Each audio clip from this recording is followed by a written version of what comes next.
10 years from now? Still working? No. You stayed here 7 years, 10 years, you're still working? What's your savings right now? 1 million pesos? Through wealth, I read a book. For you to compute your wealth,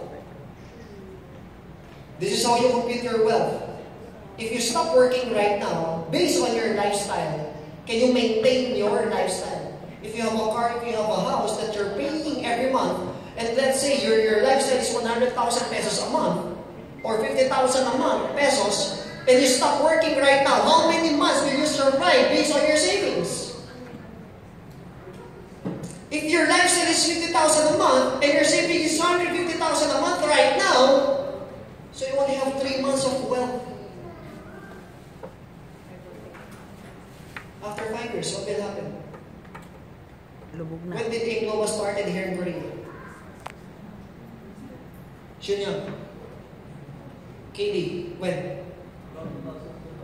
2012. So this is the 4th year. Yes. Next 4th year, what will happen? Are you still working? Yes. Here? You want that?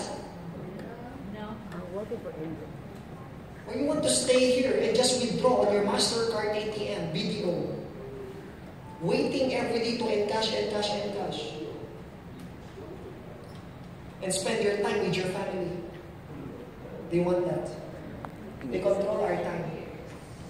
Actually, in Manila, she's my driver, assistant, secretary, editor, camera girl. She's everything. But we control our time. We don't have boss. We are our own boss.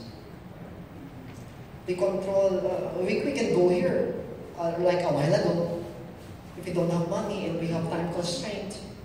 But we decided on Friday because we want to tour on Saturday. And we can go home tomorrow.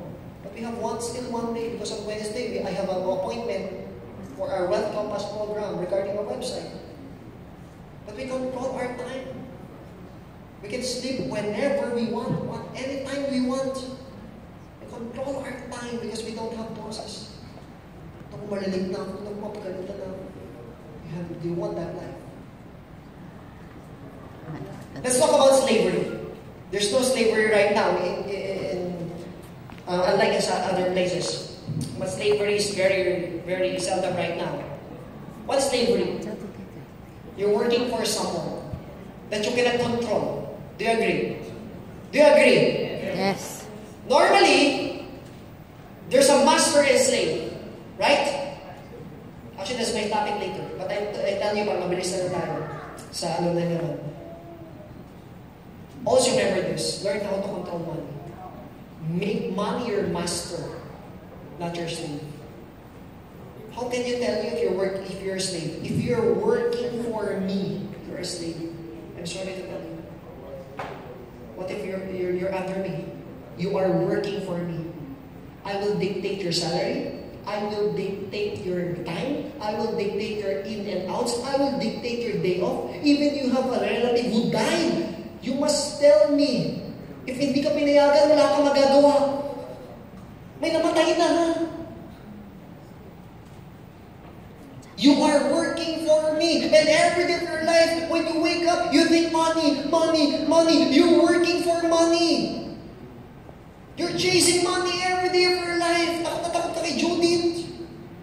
Judith, magmeron ko. Judith, ng tubig. Judith. Next, mamaya, patibayan natin yan. Make money your slave, not your master. Pictures and benefits of